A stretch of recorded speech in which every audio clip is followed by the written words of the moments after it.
সুপ্রিয় বন্ধুরা, গেল শুক্রবার মানে গতকাল শুক্রবার, এর আগের শুক্রবার 23 জানুয়ারি একটি হিন্দু বিয়েতে গিয়েছিলাম। হিন্দু ধর্মাবলম্বী এক শুভাকাঙ্ক্ষীর মেয়ের বিয়েতে। সেটি ছিল মানিকগঞ্জে শহরে ঢোকার ঠিক আগেই বাম পাশে একটি কমিউনিটি সেন্টারে আসলে সেই বিয়েটা অনুষ্ঠিত হয়েছিল। তো অনেক দিন ধরেই আসলে হিন্দু বিয়ে দেখছিলাম না, বা জাঁকজমকপূর্ণতা বা হিন্দু বিয়ের ট্র্যাডিশন কিন্তু আসলে আমাদের বিয়ের চেয়ে কিছুটা ভিন্ন। আমরা দেখলাম যে যাওয়ার পর এই সমস্ত জিনিসপত্রগুলো কিন্তু ছেলে পক্ষ অর্থাৎ ছেলের বাড়ি থেকে কন্যার শ্বশুরবাড়ি থেকে নিয়ে আসা হয়েছে এবং এগুলোকে তত্ত্ব বলা হয়। এবং এরপর কিন্তু কন্যা যখন আসে সেই কন্যাকে কিন্তু এখানে বসিয়ে সেগুলো কন্যার অভিভাবকের কাছে তুলে দেওয়া হয় যে তার জন্য শ্বশুরবাড়ি থেকে কী কী দেওয়া হয়েছে। এগুলো কিন্তু আমাদের মুসলমান বিয়েতেও আসলে রয়েছে এই ধরনের রীতি।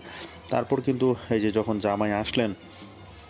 জামাই আসার পর কিন্তু সবাই খুবই আসলে খুশি ছিল এবং উৎসাহ উদ্দীপনা নিয়ে সবাই জামাই দেখতে গিয়েছিল। পরে কনেপক্ষের ওরা কিন্তু জামাইকে মিষ্টিমুখ করিয়ে সেখান থেকে পানি খাইয়ে তারপরে কিন্তু আসলে ভিতরে নিয়ে এসেছিলেন। অন্যান্য আসলে ওই একই রকম অবস্থা, তবে এখানে যেটি দেখলাম যে ঢাকঢোল এবং জাঁকজমকপূর্ণতা এগুলো অনেক বেশি ছিল এবং উৎসাহ উদ্দীপনাও বেশি ছিল।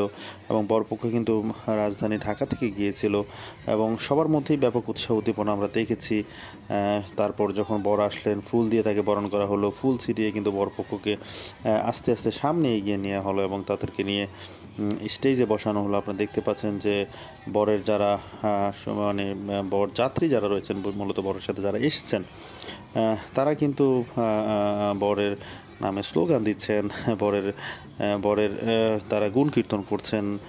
সাধারণত আমাদের বিয়েতেও আমরা দেখি যে এখন যে বরযাত্রী আসার পর তারা কিন্তু বরকে নিয়ে বিভিন্ন ধরনের কথাবার্তা স্লোগান দিতে থাকেন এবং আস্তে আস্তে সামনের দিকে এগিয়ে যেতে থাকেন।